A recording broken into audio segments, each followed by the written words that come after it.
જય માતાજી મિત્રો, તો અત્યારે આપણે આવી ગયા છે બિલકા ધામ.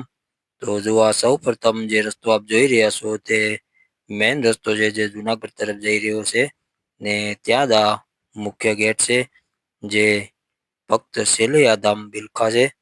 તો ચાલો આપણે અંદર જઈએ અને જોઈએ અંદર સરસ મજાનું બિલખા ધામ જ્યાં શેલીઓ ભક્ત થઈ ગયા હતા.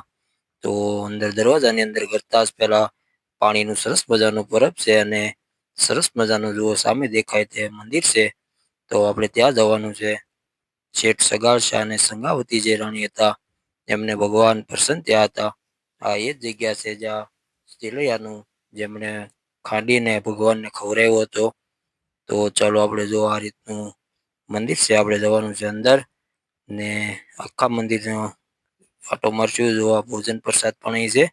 તો ત્યાં આપણે પૂછી જશું. પહેલા જઈએ આપણે મંદિરની અંદર જે આપણે દર્શન કરવાના છે. તો જો આ રીતનું મુખ્ય મંદિર છે ને બહાર જે હિચકો પણ છે. જો આખું શણગારેલું સરસ મજાનું છે. જો આ મંદિરની અંદર મુખ્ય ભગવાન વિષ્ણુ નારાયણ બિરાજમાન છે. તો ચાલો એમના પણ દર્શન કરીએ. અને આપ જોઈ શકો છો કે સામે વિષ્ણુ નારાયણની સરસ મજાની પ્રતિમા છે અને તેમના બંને સાઈડમાં શેઠ સગાર શાહ અને સંગાવતી રાણી બિરાજમાન છે. અને આ એ જ ખાંડણીઓ છે જ્યાં શેલૈયાને ખાંડવામાં આવ્યો હતો અને ભગવાનને જમાડવામાં આવ્યો હતો. જે સરસ મજાની આખી વાર્તા છે તે ફરી ક્યારેક આપણે કરશું. તો જુઓ આ સરસ મજાના ભગવાન લાલજી મહારાજ પણ બિરાજમાન છે અને આ રીતનું આખું મંદિર છે. ને સામે એક પૌરાણિક પ્રતિમાઓ પણ રાખવામાં આવેલી છે જે જૂના સમયની છે લગભગ. તો આ રીતનું આખું મંદિર છે. જુઓ લાલજી મહારાજ સરસ મજાના બિરાજમાન છે. ને દર્શન કર્યા બાદ આપણે અહીંથી જઈશું, પ્રતિમા કરીશું ફરતી એની. જુઓ બધી બાજુ એમના પોસ્ટર પણ સરસ મજાના લગાડવામાં આવ્યા છે ને આ બાજુ પણ છે જુઓ સરસ મજાનું. તો આ રીતના બધું આખું બનાવેલું છે અને જો આમાં ખાંડે છે ને એવું બધું ફોટો બનાવેલો છે આખો. અને જો આ બાજુ પાછા આપણે આવી ગયા મંદિર તરફ અને ત્યાંથી જઈશું આગળ. ને આ છે હિંચકો રાખવામાં આવેલો છે જ્યાં બધા હિંચકા નાખે છે. તો ચાલો આપણે પણ એક હિંચકો નાખી લઈએ. જો આવો સરસ મજાનો શણગારેલો હિંચકો છે. અને ત્યારબાદ આપણે જવાનું છે લક્ષ્મી નારાયણ મંદિર ઉપર છે ત્યાં બિરાજમાન. તો જો આ રીતનું આખું ઉપરનું વ્યૂ છે અને આ છે નાનકડું એવું જે નીચે મંદિર હતું એની ઉપર જ આ મંદિર બનાવવામાં આવેલું છે જેમાં લક્ષ્મી નારાયણ બિરાજમાન છે. તો આ રીતનું આખું સરસ મજાનું બનાવેલું છે.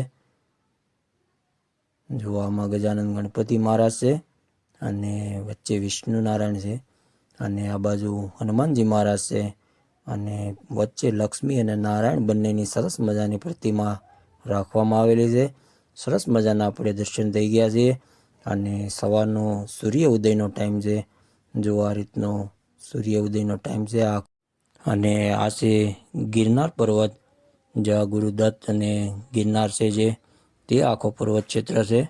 અને જે જુનાગઢની અંદર છે તે પાછળની બાજુ દેખાય છે અને સવારનો સૂર્ય ઉદય થઈ રહ્યો છે. આપ જોઈ શકો છો સૂર્યનારાયણનો સરસ મજાનું ઉદય થઈ રહ્યું છે. તો અત્યારે આપણે જઈશું નીચે. જો આ રીતનો આખો સરસ મજાનો અહીંથી વ્યૂ છે.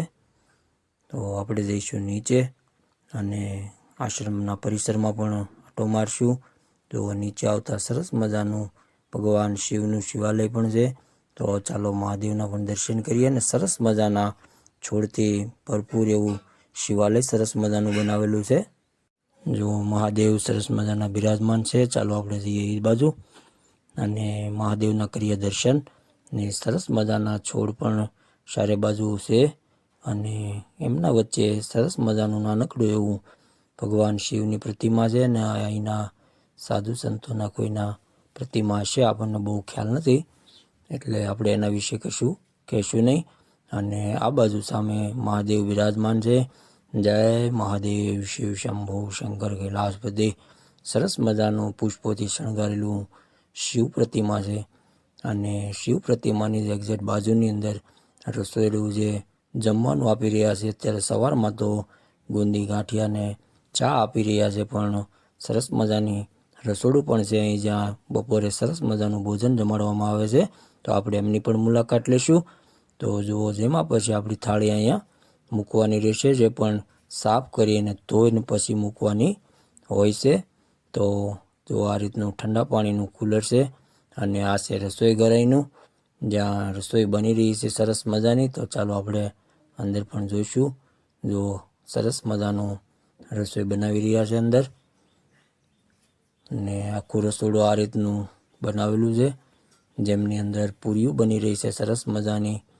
અને આ બાજુ પણ ચા બનાવે છે, અને આ બાજુ જે બૈરાઓ છે તે પૂરીઓ વણી રહ્યા છે. ને અહીંયા સરસ મજાની ચા બનાવે છે, અને આમાં દાળ ભાત શાક પણ સરસ મજાના બનાવે છે. જો અહીંયા સાદું રોટલી બની રહી છે સરસ મજાની. તો સરસ મજાનું રસોડું ચાલી રહ્યું છે અહીંયા. તો આપ પણ જ્યારે અહીંયા પધારો અને મુલાકાત લ્યો, ત્યારે અહીંની પ્રસાદી પણ લેજો. સરસ મજાનું પ્રસાદી બનાવે છે અહીં. તો ચાલો આપણે આગળ જોઈએ. ને આ રીતનો આખો રસોડાનો વ્યૂ છે. ને જો આ બધા અહીંના કામ કરે છે, ને આ પૂરી બની રહી છે સરસ મજાની તાજી. ને આપણે જઈશું હવે હનુમાનજી મહારાજના મંદિર તરફ.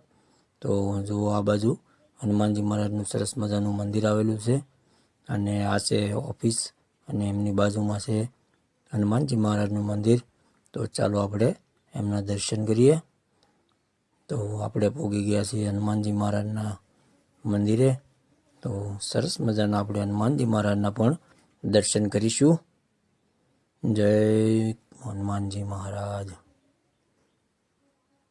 અને આ છે ઈચ્છા પૂર્તિ હનુમાનજી મહારાજ.